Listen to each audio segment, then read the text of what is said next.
छोटे विद्वान की यात्रा। एक समय की बात है, हरे भरे पहाड़ियों के बीच बसे एक छोटे से गांव में आर्यन नाम का एक लड़का रहता था। आर्यन जिज्ञासु और बुद्धिमान बच्चा था, लेकिन उसे पढ़ाई पर ध्यान केंद्रित करने में कठिनाई होती थी। उसे अपने दोस्तों के साथ खेलना या घर के आसपास की हरी भरी जगहों की खोज करना अधिक पसंद था।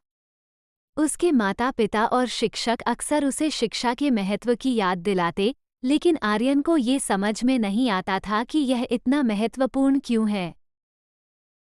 एक दिन दोपहर के समय, जब आर्यन खेतों में घूम रहा था, उसे एक पुरानी, धूल से भरी किताब एक पेड़ के नीचे पड़ी मिली। उत्सुकतावश उसने उसे उठाया और कवर को साफ किया। शीर्षक था, विद्वान सम की रोमांचक यात्रा। आर्यन ने किताब खोली और पढ़ना शुरू किया। अध्याय 1, रहस्यमय किताब।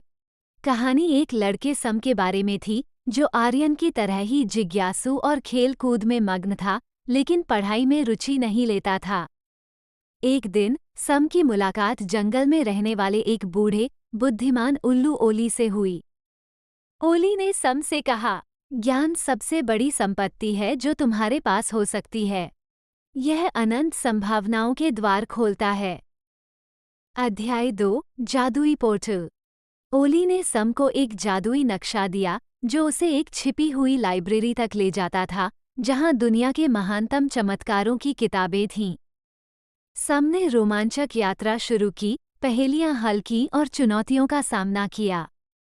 इस दौरान उसने कई पात्रों से मुलाकात की, जिन्होंने उसे इतिहास, विज्ञान और कला के महत्वपूर्ण पाठ पढ़ाए। अध्याय 3, छिपी हुई लाइब्रेरी। जब सम आखिरकार छिपी हुई लाइब्रेरी पहुंचा, तो वो वहां की विशाल पुस्तक संग्रह देखकर दंग रह गया। उसने पढ़ना शुरू किया और आविष्कारकों, खोजकर्ताओं और नेताओं की प्रेरक कहानियों को जाना, जिन्होंने अपने ज्ञान और दृढ़ता से दुनिया को बदल दिया। सम को एहसास हुआ कि पढ़ाई केवल परीक्षाएं पास करने के लिए नहीं है, बल्कि ये दुनिया को समझने और उसमें बदलाव लाने के लिए है। अध्याय 4, रूपांतरण। अपने रोमांच से प्रेरित होकर सम घर लौटा और नई दृष्टि से पढ़ाई शुरू की। वह पढ़ाई का आनंद लेने लगा और उसमें उत्कृष्टता प्राप्त करने लगा। उसके शिक्षक और माता-पिता उसके इस बदलाव से हैरान थे। सम ने समझा कि शिक्षा उसकी क्षमता को अनलॉक करने और उसके सपनों को पूरा करने की कुंजी है। जैसे ही आर्यन ने किताब पढ़कर समाप्त की, उसने अपने भीतर एक प्रेरणा की चिंगारी महसूस की। उसे एहसास हुआ कि सम की तरह वह भी अपने अध्ययन के माध्यम से खोज और विकास की यात्रा पर निकल सकता है। उस दिन से आर्यन ने अपने स्कूल के काम को उत्साह और जिज्ञासा के साथ देखा, सीखने और बढ़ने के लिए उत्सुक हुआ।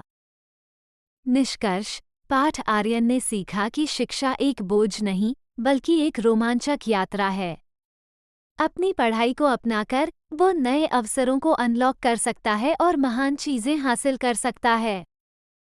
विद्वान सम की कहानी आर्यन की मार्गदर्शक बन गई और उसने खुद से वादा किया कि वो हमेशा ज्ञान और उत्कृष्टता की ओर प्रयास करेगा। आर्यन मुस्कुराया, किताब बंद की और नए उद्देश्य के साथ घर की ओर बढ़ा। उसे पता था कि उसकी यात्रा अभी शुरू हुई है और वह देखना चाहता था कि उसके नए प्रेम से पढ़ाई उसे कहाँ तक ले जाएगी।